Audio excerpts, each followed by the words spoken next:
gitu ya, alam kubur. Yang katanya Nabi Muhammad SAW, al-qabru imma raudhah min riyadil jannah wa imma hufrah min hufaril niran. Kuburan ada yang menjadi kebun-kebun surga, ada yang menjadi lubang-lubang atau lembah-lembah neraka. Kita mau bahas lembah neraka dulu apa taman surga dulu? Yang gak enak dulu katanya. Baiklah kalau gitu. Lembah neraka ya. Ya Allah, teman-teman sekalian, macam-macam. Ada diantara yang di lembah neraka itu ditaruhnya di sijin. Innal fujjara lafi sijin. Sesungguhnya orang-orang fajir berada dalam sijin. Apa itu sijin? Kerak bumi yang paling bawah. Panas bumi itu berasal dari sana, teman-teman sekalian. Yang kabarnya gunung-gunung berapi apa itu kan karena memang nyambung sama kerak bumi bagian bawah ya. Wallahu alam saudariku sekalian di mana tempatnya, akan tetapi di sana itu terdapat siksaan-siksaan, keadaan-keadaan yang sangat tidak menyenangkan, yang andaikan orang waktu hidupnya dia waktu di dunia senang terus selama 60-70 tahun. Ada nggak orang yang hidupnya di dunia senang terus? Ada nggak? Nggak ada kan? Orang hidup di dunia ini antara senang sama susah segitu-gitu aja. Senangnya segitu, susahnya segitu. Dan pasti aja ada kesusahannya, ada kemudahannya, ada kesenangannya, ada deritanya. Pasti namanya orang hidup di atas muka bumi, pasti ada air mata, pasti ada tawa, teman-teman sekalian. Semiskin-miskinnya orang, sesakit-sakitnya orang, pasti aja ada tawanya, ada senangnya bersama dengan kesusahan-kesusahan mereka. Teman-teman sekalian, ini ya, andai ada orang sepanjang hidupnya senang terus, tapi dalam alam kuburnya dia kemudian dimasukkan Allah ke dalam sijin ini tadi. Andai ada orang nanya sama dia di hari pertama dia berada dalam sijin, bagaimana kamu waktu hidup di dunia? Gimana kamu waktu hidup di dunia? Dia bilang, ya Allah, sepanjang hidup saya di dunia susah terus. Sepanjang hidup saya di dunia nangis terus. Sepanjang hidup waktu di dunia derita terus yang saya hadapi. Lupa kesenangan hidup 70 tahun hanya dari kesusahan di dalam alam kubur 1 hari. Maka apa yang akan kau perjuangkan, saudariku sekalian? Maukah kamu demi kesenangan hidup sesaat ini kamu kemudian mengorbankan kesenangan hidup selamanya? Yang bahkan senangnya kamu di dunia ini hanya akan terlupa dari beberapa jam aja kamu berada dalam sijin. Naudzubillah min dzalik. Mudah-mudahan Allah selamatkan kita, jangan ada yang dimasukkan dalam sijin insyaallah. Amin ya rabbal. Dan jangan gini juga, pengen tahu sijin. Bener nggak sih nih pelajarannya ustazah nih? Saya juga nggak tahu, teman-teman saya sekalian. Tapi ketika Allah yang bilang kan kita percaya, betul nggak? Innal fujjara lafi sijin. Sungguhnya fujar, orang-orang yang fajir, Allah akan taruhkan di sijin. Gitu. Itu paling nggak enaknya orang di dalam kubur, namanya sijin. Ada lagi sedikit sekalian saya muliakan, orang-orang yang mereka sih dibilang penuh dengan dosa, penuh dengan maksiat, waktu hidupnya nggak juga sampai yang dimasukin ke sijin gitu, tapi dosa juga, maksiat juga gitu. Maksudnya balasan nggak enaknya di atas itu mendingan gitu. Apa itu? Saudariku sekalian yang saya muliakan, mereka ini enggak masuk dalam siksa, tapi dibukain lobang melihat tempat kembalinya nanti di neraka kayak gimana. Kayak nonton TV gitu ya, tapi ceritanya di TV itu tentang diri sendiri. Yang ceritanya adalah film horor. Enak apa enggak tuh? Ya Allah, tersiksanya luar biasa.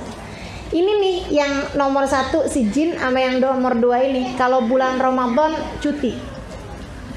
Kalau bulan Ramadan dihentikan. Si jin ataupun yang kedua ini. Ini tayangannya selesai dulu. Jadi tersiksa-siksa setengah mati itu mereka melihat nanti nerakanya dia kayak gimana gitu. Ditontonin nerakanya. Aduh, ya ampun, nyesel dah tuh. Gitu ya, pengen balik tapi kayak gimana? Rabbirji'un la'alli a'malu salihan fima taraktu. Ini yang pertama tadi yang saya ceritain di si jin, atau yang kedua yang dibukakan tempatnya nanti di neraka seperti apa? Ini teman-teman saudaraku sekalian yang saya muliakan. Ini yang nangis tiap harinya, ya ampun, balikin sehari ya Allah, balikin. Enggak sehari deh ya Allah, sejam ya Allah, balikin. Oh enggak sejam, enggak apa-apa ya Allah, 5 menit balikin. 5 menit balikin. Dan kabarnya, ini sering disampaikan oleh Hubabah Nur. Katanya Hubabah Nur, itu orang, andai mereka diizinin sama Allah Subhanahu wa taala buat balik sejam di bumi, apa yang mereka akan pilih? Mereka akan pilih hadir majelis, teman-teman sekalian. Mereka akan pilih hadir majelis. Yang sekarang kita lakukan ini. Ketika melihat bahwa balasan dari Allah Subhanahu wa taala untuk hadir majelis ternyata pahala yang enggak bisa dibandingkan dengan yang lain. Asal adabnya benar, asal niatnya benar, asal keadaan kita di dalam hadir majelis memang konsentrasi penuh pada apa yang sedang kita jalankan. Mudah-mudahan nih duduknya kita di sini jadi bekalan yang indah untuk saat kita berada di sana insyaallah. Jadi teman-teman sekalian yang kegerahan, minta ya Allah mudah-mudahan kuburnya nanti nggak gerah. Yang kesempitan, minta ya Allah mudah-mudahan nanti di dalam kuburnya nggak sempit. Makanya biar gerah juga saya nggak mau kipasan ya Allah. Biar gerah di sini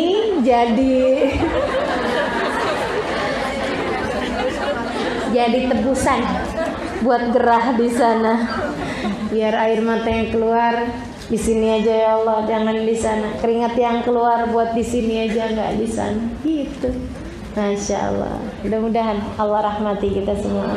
Langsung berhenti semua kita saja. Alhamdulillah. Soalnya dari tadi saya lagi iri aja, pada bisa kipasan saya kagak. Baik, teman-teman sekalian saya muliakan. Iya, padahal kan gerahan saya ini sambil ngomong. Ini ya. Jadi yang pertama adab yang paling perih adalah yang tentang di si jin. Di atasnya itu enggak. Kan saya mau adem juga di sana. Jadi yang kedua kemudian yang dalam kuburnya adalah dibukakan lubang melihat neraka itu nanti seperti apa. Ya ampun. Ngerinya ya. Nah ini teman-teman sekalian, ada lagi, mohon maaf, di atasnya itu, di antara itu, yang pertama si jin, yang kedua, sedikit sekalian saya muliakan, dia enggak di neraka dan dia juga enggak di alam kubur yang diperlihatkan layarnya dia atau keadaan neraka nanti, enggak. Tapi dia itu sama Allah rohnya ditaruh di sebuah burung, yang burungnya itu kelilingan neraka. Jadi dia sih ngerasain neraka, masuk neraka enggak gitu ya, tapi udah kelilingan neraka, kan gak enak juga tuh. Gak enak juga. Siapa mereka? Orang-orang yang mengajak dalam keburukan. Oh ini bahaya nih, bahaya nih. Ini nih, pengajak keburukan. Lawannya syahid, teman-teman sekalian. Lawannya syahid. Sebab syahid nanti juga balasannya mirip seperti itu, tapi untuk yang surga gitu. Jadi yang pertama paling susah nih yang di si jin nih, yang ditaruh di siksaan tadi itu ya, kerak bumi paling bawah, panasan, disiksa sama Allah Subhanahu wa taala. Ini yang pertama nih, adab kubur yang hufrah min hufarin niran, yang Nabi Muhammad bilang tadi nih, lembah dari lembah-lembahnya api neraka. Sedikit sekalian saya mengatakan, meskipun ya enggak ada apa-apanya sih dari neraka yang sebenarnya, tapi ya udah deh, pokoknya mudah-mudahan cuman nyeritain, enggak nyicipin aja, jangan, mudah-mudahan, amin. Yang keduanya yang ditaruh sama Allah Subhanahu wa taala rohnya di burung, burungnya tuh kelilingan neraka. Seperti itu. Sampai kapan? Sampai kiamat. Yang pertama tuh juga sampai kiamat. Yang di atasnya lagi itu yang agak mendingan, yaitu dia nggak disiksa, tapi teman-teman sekalian ngelihat nanti neraka tuh kayak gimana, dipertontonkan neraka tuh nanti akan menjadi seperti apa. Itu sekalian saya muliakan. Kemudian yang keempatnya yang ini orang mukmin tapi punya dosa gitu ya. Orang mukmin tapi ada dosanya, dan kebanyakan dosanya yang bikin yang ini nih, yang keempat ini, yang paling mendingan dari seluruh siksa ya. Itu adalah disebabkan karena pulang ke negeri akhirat mati bawa utang. Apa itu? Saudara sekalian, di penjara. Jadi rohnya terpenjara, nggak bisa diziarahin, nggak tahu siapa yang datang ke kuburnya, nggak paham apa-apaannya, gitu, nggak ngerti deh, nggak tahu apa-apa. Saudara sekalian saya muliakan, dan dia berada dalam keadaan yang nggak enak bener, bosen yang luar biasa. Dan ini yang masalah sama orang yang pulang bawa utang nih, teman-teman sekalian. La yazur wa la yuzar, nggak bisa didatengin, nggak bisa mendatangi. Itu satu. Sama kalau ada orang doa di dunia ini, ada orang doa kebaikan buat dia di dunia, nggak nyampe. Jadi kalau Allahumma ighfir lahum warhamhum wa'afihim wa'fu anhum, tuh yang pulang bawa utang nggak bisa dapet. Serem bener kan? Makanya nih yang suka kalau ditagih utang lebih galak ini ya, kayaknya kalau abis dengerin kayak begini nih, ya ampun, ayo udah pada taubat.